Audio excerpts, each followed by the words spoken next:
Okay, it's going to be an NBA playoff preview. Want to try to get this up before the playoffs start. So let me just get right into it. But before I get into the playoffs, I got to touch on LeBron James and the Lakers, especially for the casual fans out there. So yes, this will not be a return to the finals for LeBron. It's finally the streak is finally over. I'm sure the NBA ratings will take quite a hit not having LeBron in those prime time spots. But to fans that love the NBA, I don't think I'm happy about it. I don't think the NBA needs LeBron to survive. That there's more than enough firepower in these playoffs to satisfy the hardcore basketball fans without a doubt. So, but yeah, I'm not happy with what went on with LeBron and the Lakers. I think this was by far LeBron's worst season overall, just in terms of a lot of the stuff that he said put a bad taste in my mouth. This was definitely the worst injury, the groin injury, worst injury of his career. It's a shame that he got injured because I thought the Lakers were actually playing quite well before he got hurt. But just a lot of the stuff that went on from him proclaiming himself the greatest of all time to trying to trade the whole team to the way Magic left. I definitely think the ownership problem has definitely been a problem with the Lakers and with the Knicks.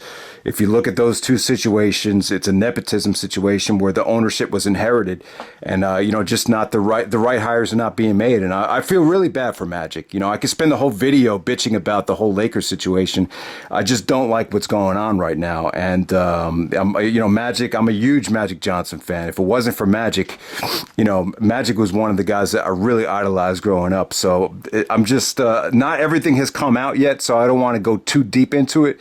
So, but I'll just say I'm very angry, very disappointed with the season that the Lakers had, and trying to trade the whole team for Anthony Davis was just, it was just one of those things that I think the whole Lakers situation put a bad taste in everyone's mouth. But the whole story has not come out yet, so I don't want to dwell too much on it. But let's just focus on the good stuff. Gonna get into the NBA playoffs now. It's finally here. It kind of felt like a long season, but yeah, let's get right down to it. So let's start with the Eastern Conference. The number one seed, the Milwaukee Bucks, will be taking on the Detroit Pistons, the number 8 seed.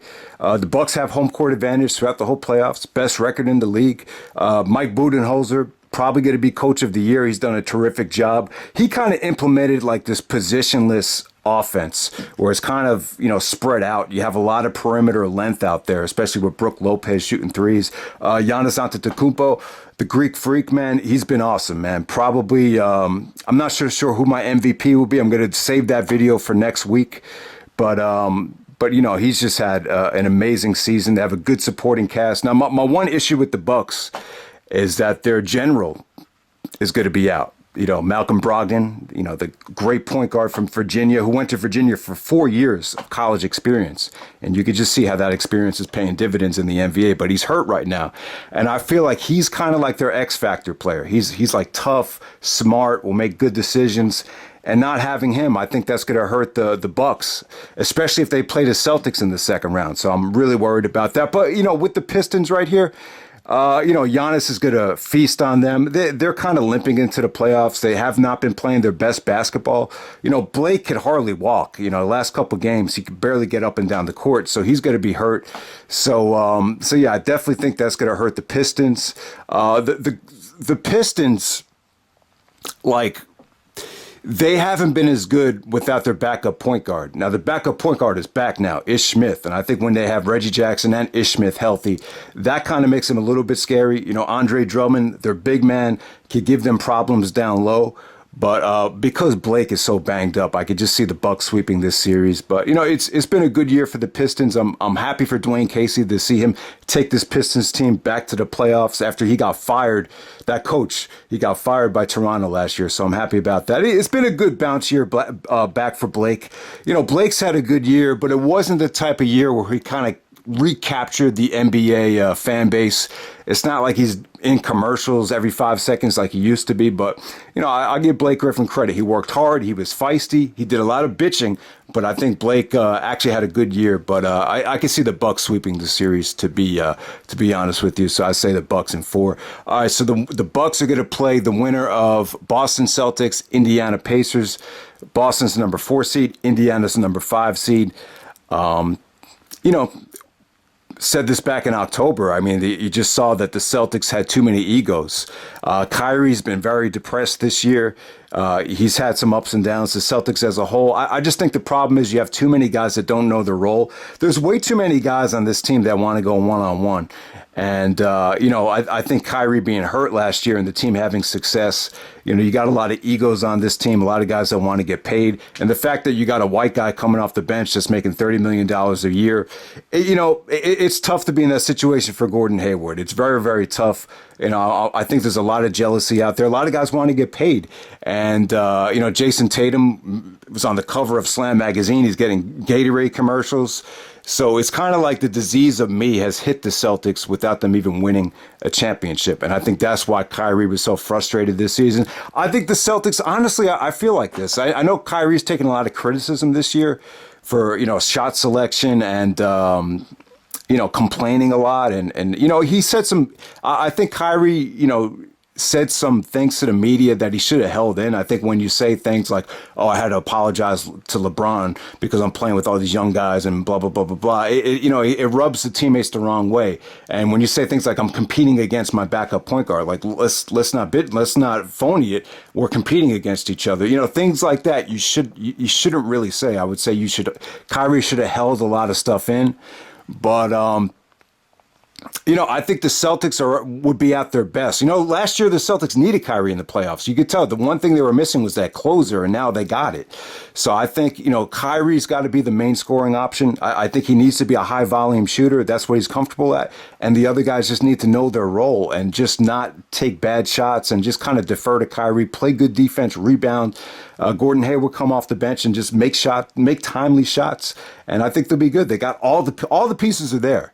People crowned the Celtics Eastern Conference champions last year in the playoffs.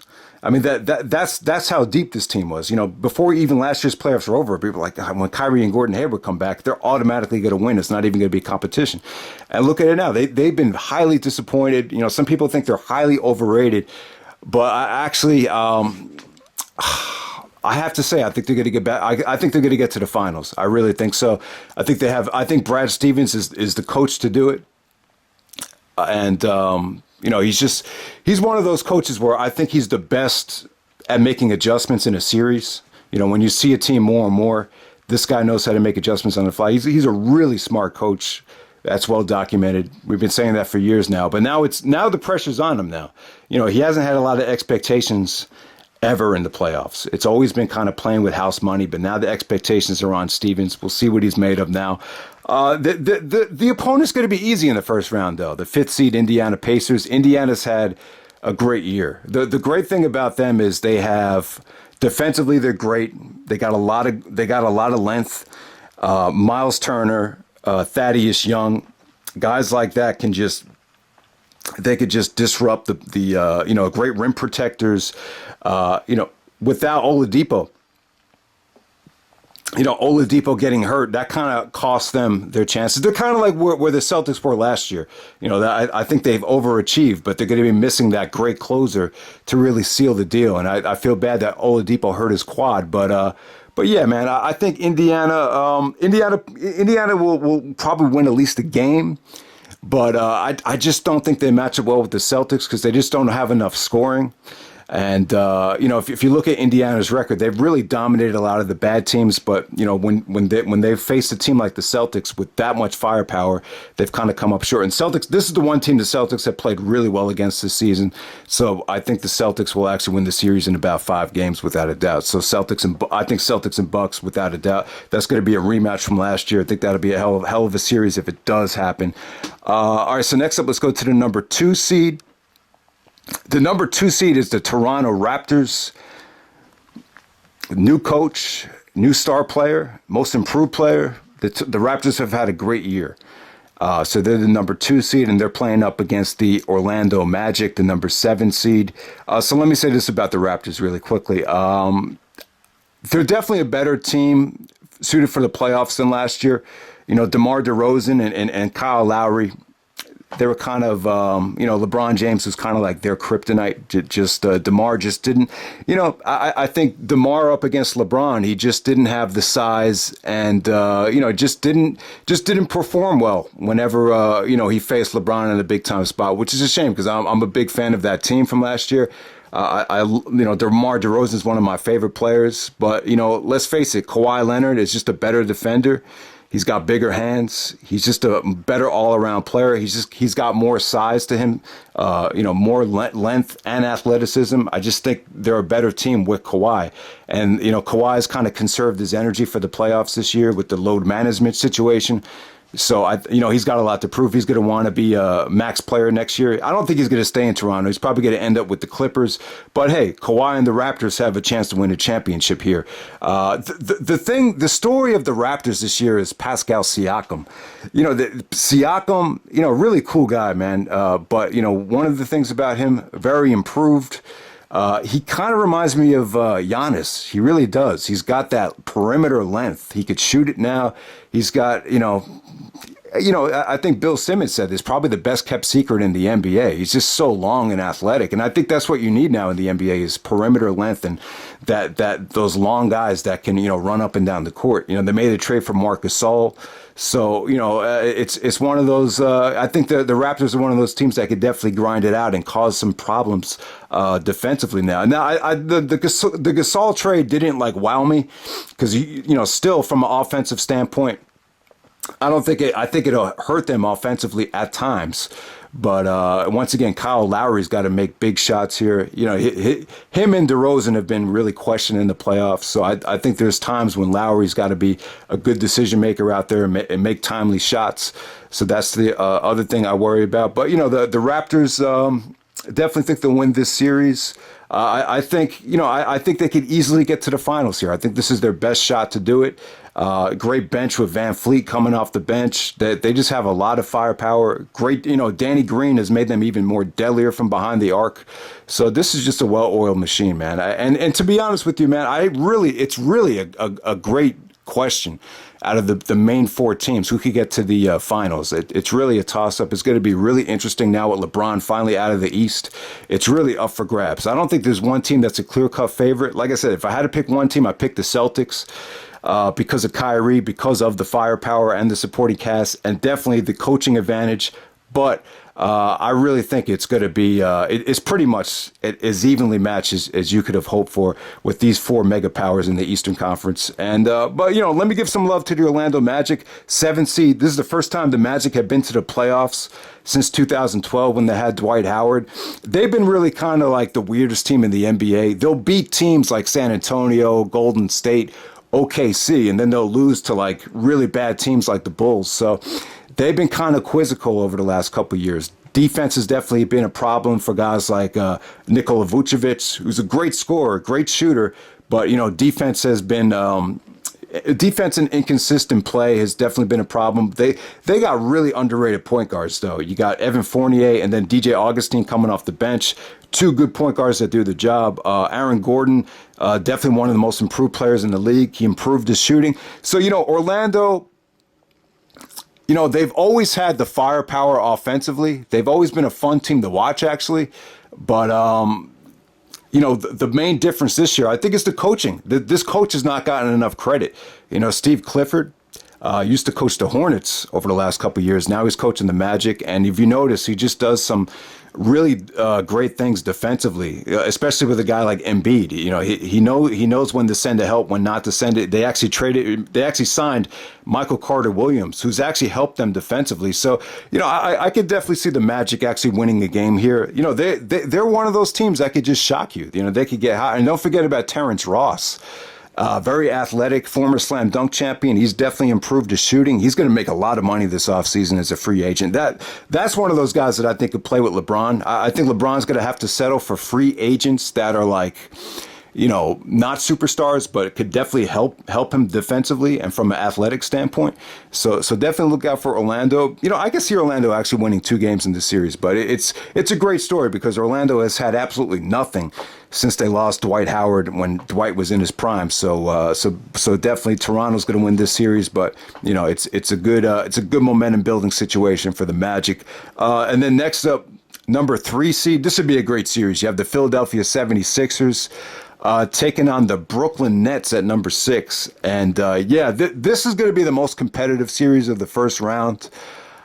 Just great stories here, man. I got to try to move fast, but this is definitely, I think Brooklyn has, I definitely think Brooklyn has the ability to pull off the upset here. But let me touch on the Sixers here. The problem with the Sixers right now is Embiid, his health. He just does not play consistently. Sometimes he'll play, they go a long stretch without playing with him. The problem with the Sixers is you just don't know how the cohesion and the chemistry is going to be because their mega guys never play together. They traded for Jimmy Butler, which seemed like a good move on paper. You got Simmons, and then they traded for Tobias Harris, and then they still have JJ Redick. So from a talent standpoint, they probably have the best starting 5 to compete with the Golden State Warriors. But, I'm just the coaching is somewhat of an issue. A lot of people debated that Brett Brown got out coached last year by Brad Stevens. So you have to worry about that. You worry about the bench, and you just worry about the chemistry. Jimmy Butler, I don't know. I don't know if this is the right situation for Jimmy Butler. I really think he wants to be the man. He says, as long as we win, I could take a backseat role, but this is where that's going to be put to the test. So I just don't. And, the other problem is Simmons shooting. In the playoffs last year, teams realized when you force Simmons to take the jump shot, he can't shoot. So that's another problem right there. But if Embiid comes back, Embiid's healthy, they should be able to win this series. Embiid is definitely the key, though. When he plays angry, when he plays hungry, and when he has rest, they could definitely be a force to be reckoned with. So the firepower is definitely there. I just don't know if this team has enough time to have fully gelled yet. Someone actually brought up this stat, like when you look at Tobias, Jimmy, Embiid, and Simmons, they've only played like 10 games together. And the opposite with the Brooklyn Nets. This team loves each other. These are like guys that are getting a second chance. D'Angelo Russell's had a great bounce back year. They've really, Brooklyn's kind of taken the opposite approach. Instead of trying to buy a championship, they really built it from the ground up with just guys that really want to work hard. They've been very well coached by Kenny Atkinson, who I think is potential coach of the year candidate. D'Angelo Russell, most improved player. He's definitely matured, and he proved the Lakers wrong with the Lakers trading him. So I could go on and on. This is just a great situation. You got great shooters out there. You got a great defensive team that's going to play hard. I think though, if Embiid is healthy and if Embiid is hungry, I think they're going to have a tough time stopping him. But this is definitely going to be a great series. It's great for the Brooklyn franchise, and I think Brooklyn is, I think they're probably a better fit for Kevin Durant than the Knicks because, I think if KD signs with Brooklyn, I think they'd be ready to win right away just with him. So, I think the team has been that good. They've been that exciting to watch. And it's just one of those situations where they love playing with each other, and there's just a lot of positivity attached to Brooklyn right now. And they weren't even expected to be in this spot. So there we go with that. So let's move on along to the Western Conference. The number 1 seed, Golden State Warriors, will be taking on the Los Angeles Clippers. The Clippers are kind of like in the same situation as Brooklyn, where they've really overachieved. The Clippers really remind me of the early 90s Knicks right now, when you got guys like Patrick Beverley, Montrezl Harrell, just gritty guys that are going to get up in your grill, play good defense. They got great role players. They traded Tobias Harris, and they still made the playoffs.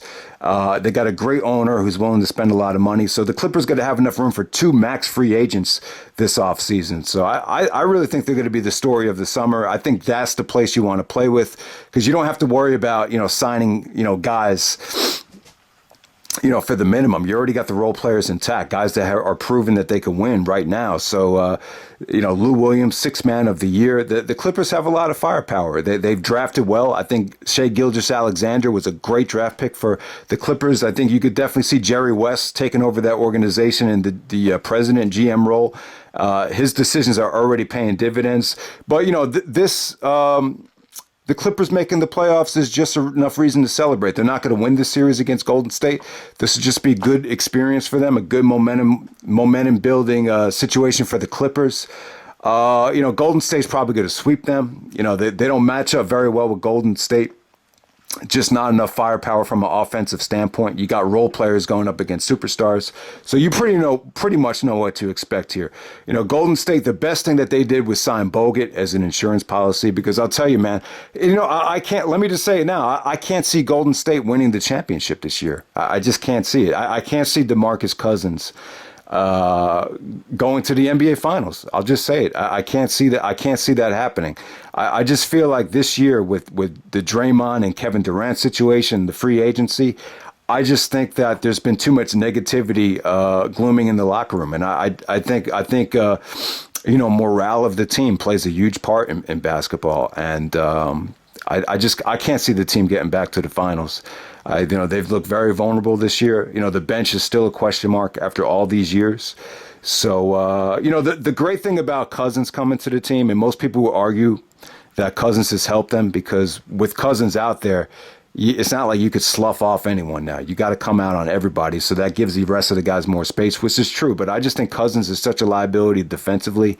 And he's just such a negative presence in the locker room and with the referees and with transition defense. I just think he's going to hurt them. And even if you do bench him, he's going to start bitching from the bench. So, Cousins hasn't been awful this year. It pretty much went as I expected. But, the bigger situation is the Draymond Kevin Durant thing. I don't see how you can win a championship when you got guys, fighting with each other in front of the cameras like that. I think that's going to come into play. But we'll see what happens. I think the key to Golden State's success is Steph Curry. I think Steph is such a high-class guy, and I think if he leads by example and gets hot and really catches fire, I think he's the one guy that could bring the team together. But Steph has got to really. It's just one of those things where he just has to lead. He leads by example, and I'm sure he'll try to do it. And if they follow his lead, there's a good chance they could win the finals. But I think it's really up to Steph. I think Steph is going to have to play. The best he's ever played in the playoffs for Golden State to win. And Steph has never won the Finals MVP, but I think if Golden State's going to do it, that's what needs to happen for them to three-peat and win four out of five. All right, so the winner. All right, so Golden State will probably play Houston in the next round. So the 4-5 matchup out west is going to be the Houston Rockets and the Utah Jazz. And, this is a rematch from last year in the second round. I like Houston to win this. I think Houston has gotten even better since the seasons went on. They made some mistakes in the beginning. The whole Carmelo Anthony thing was a big mistake. They lost a lot of guys on defense that have helped them in the past. But, Harden's had an incredible year. The other guys have guys like Eric Gordon, guys like Capella have been spectacular. Houston's playing their best basketball heading into the season. So I wouldn't, the Jazz are playing good too. These are two teams that are playing really well right now. Donovan Mitchell and the Jazz got off to a slow start. They had a tough schedule in the beginning, but they've been playing really well. The key to this series is how the Rockets are going to minimize Gobert as a rim protector. Gobert could cause a lot of problems, but I think if you get him in foul trouble, he hasn't gotten hurt this season. He always usually has like an injury that kind of, limits what he can do. But I think, the pick and roll with Harden and Gobert to try to take him out of the lane from being a rim protector, that's going to be the key. And the Rockets have definitely enough firepower. The Jazz have looked very average at certain points this year. Towards the end of the season, they were able to beat up on bad teams. So, Donovan Mitchell's played really well, coming into this series. He's going to be a tough task. He could probably win a couple games by himself. But, Harden has had such a spectacular season, and Chris Paul has conserved his energy for the playoffs. So I think Houston's ready. I think Houston's ready to dethrone Golden State in that second round right there. I really think it's going to happen. This is the year to do it. I think Harden knows what to do and not to do leading up to the playoffs to get his body ready. So there we go with that. So let's jump along to the number 2 seed. Number 2 out west. Wow, the Denver Nuggets. Yeah, I knew Denver was going to make the playoffs, but you didn't think they'd have this dominant of a year. I still wouldn't trust them in a big game. They're going to play against the San Antonio Spurs at number 7. Here's the problem with the Spurs. They just don't have enough talent. If the Spurs are going to win this series, it can't just be LaMarcus and DeMar DeRozan and Rudy Gay, the established guys. You're going to have to see guys emerge like this kid, Derek White. I'm sure none of you guys know who he is, but Spurs have done a great job, and they found the guy that can play. He's really good. He really can hit a lot of shots. He's really an underrated player. So Derek White, and then the other guy, what's his name, Brent Forbes, kind of like a G leaguer backup point guard who's gotten really good this season. He's had his moments. So it's up to kind of like the supporting cast right there. The problem is, San Antonio doesn't have a Tony Parker anymore. They don't have a Tim Duncan. So this is going to be a really challenging situation for them. A lot of people would, pick the Spurs in this situation because of the coaching and the experience. But, big series for DeRozan, too. If DeRozan wants to prove to everyone that he's not a choke artist, that, the Raptors made a mistake by trading for Kawhi. This is the series to do it in. It'll be a huge upset if DeMar and the Spurs win this series. But I really don't think they could do it. It's tough to play in Denver. Denver's just got so many weapons, so many pieces. What makes them so good, Jokic from this year, he's not like a spectacular from an athletic standpoint, but he's so big and he's so long. He's just able to make the right pass, and he just has so many weapons around him. So from Millsap to Jamal Murray to what's his name, Morris and Beasley coming off the bench, they just have a lot of athletic guys that can shoot it. What's his name again? Harris. Like I said, Harris and Jamal Murray. These are two of the most underrated guards in the league, and they shut everyone up this season. They just had such a good season. They've really overachieved. The problem is I can't trust Denver in a big game against Golden State, OKC, Houston. I think you're asking for too much for Denver to get to the finals. But hey, man, they've had a great regular season. It's tough to play in the altitude in Denver, so they're going to have the home court advantage for at least 2 rounds. So, they have a huge opportunity here to get to the Western Conference Finals or even the finals if they take care of business. But, like I said, I just wouldn't trust them against the teams that have the star power. All right, so next up, this is going to be the best series of the first round, without a doubt. Number 3 seed, the Portland Trailblazers taking on the Oklahoma City Thunder. It's really tough. It could go either way. This is not a typical 3-6 matchup. This is more like a 2-3 or a 3-4. It really is. You have great point guard play here. You got guys that hate each other. Now let me tell you the backstory here. When Damian Lillard did not get chosen to the All-Star team, he thought that it was very disrespectful and thought that he was snubbed. And then when Paul George got snubbed last year, Westbrook called out Lillard saying we had guys that bitched about being snubbed. And that was kind of like a shot at Lillard. So if you notice, every time Russ and Lillard have gone at it, there's been a lot of trash talking. To me, I think Lillard, it's a funny comparison. I think Damian is the better player because, he's just a better shooter and his teams win. Let's face it. I mean, what does Damian Lillard have to do to prove that, he's one of the top, point guards in the game? It seems like he's always getting overlooked because Westbrook with the stats. To me, Westbrook had another one of those years where, I think you saw some deterioration in Westbrook's game. I don't think he's been as explosive as he had in the past. Once again, he's always looking for the triple-double, always looking for the stats.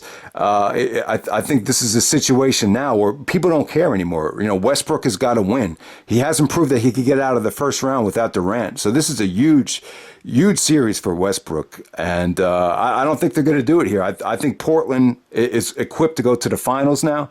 Last year in the playoffs, Damian and CJ, the problem is CJ's coming in banged up. So I'm a little bit worried about that. But Damian and CJ last year in the playoffs, New Orleans, they really gave them a tough time with the double teaming. They just haven't had that third scoring option. I think this year they do. They have a much better bench this year from Jake Layman coming off the bench, white guy, very athletic, that can shoot it, really underrated. They got, Steph Curry's brother can shoot it. They made the trade for, Rodney Hood, which is a huge pickup that gives them more perimeter length and athleticism. Nurkic going down, that sucks, but they picked up, Enes Kanter, who's just been incredible offensively this year. So I definitely think Portland has really made some adjustments going into the playoffs. And Damian Lillard to me is just a much better shooter, and he knows how to win. And they have I think they have a better coaching advantage too. Billy Donovan's a great college coach, but I think for the NBA, Terry Stotts is I think he's an offensive genius. I really think he is. And, it's going to be, whoever loses this series is going to be devastating. It's going to be heartbreaking. And, I think whoever wins this series could potentially get to the finals. So a lot is on the line. I think this is the sexiest matchup in the first round. I'm going to pick Portland to win this series in 6. But yeah, it's going to be tough. I just think OKC's had a lot of issues this year. Westbrook has shot the ball horrifically. I think that's a problem. Westbrook, a lot's on the line for him. He's going to play hard. He's not going to want to go down again. Paul George has had an awesome year. George has been, he's had a bad shoulder lately. Westbrook, he's been very spotty at times. They're OKC still missing like that JJ Redick, that extra shooter that you could kick out to for a double team. To me, it just seems like they still don't have that. Defensively, they're pretty good. They definitely do have perimeter length. They've been really good at times this season, but OKC just hasn't made that next step to solidify that they're a force to be reckoned with yet. Paul George was an MVP candidate until the All-Star break, but then it kind of fell apart. So a lot of it is up to Paul George. He definitely has to have a much better showing than he had last year in the playoffs. But we'll see what happens. They're going to have a tough task. I think Portland is really good, and I think Damian Lillard is definitely. I'd rather have him on my team than Westbrook. I just would. I just think he's a better shooter, and he doesn't try to force the stat situation. I think stats is overrated when you get to the playoffs. I really think it is. So yeah. So my pick to get to the finals, I'm going to have to go with Portland. I really am. I'm going to go with Portland again. I know some of you guys might laugh at me because they got swept last year, but I think Golden State is, because of the whole DeMarcus and KD situation. I just got a lot of negative vibes from Golden State. I hope they go down. I just think it'll be different. So I see Portland and Boston in the finals. They're going to be an awesome finals. Finally, LeBron free. And I'm tired of seeing LeBron get to the finals and just not having enough to compete and kind of, I'm going to say it. Last year, I felt like he kind of quit on the team after that first game. But yeah, I just think it'll be a much more competitive finals this year. I think the playoffs are going to be great. And like for some of you casual fans that are upset that LeBron's not in it, you have so much firepower here, from Kyrie to Lillard to Westbrook to Harden. There's a ton of star power. Greek Freak, the Brooklyn team. They got a lot of good underrated teams that are in the playoffs. All the bad teams are out of it. So sit back and enjoy it, man. It should be a great playoffs. That's pretty much it, guys. I hope you enjoy the video, and stay tuned. All right.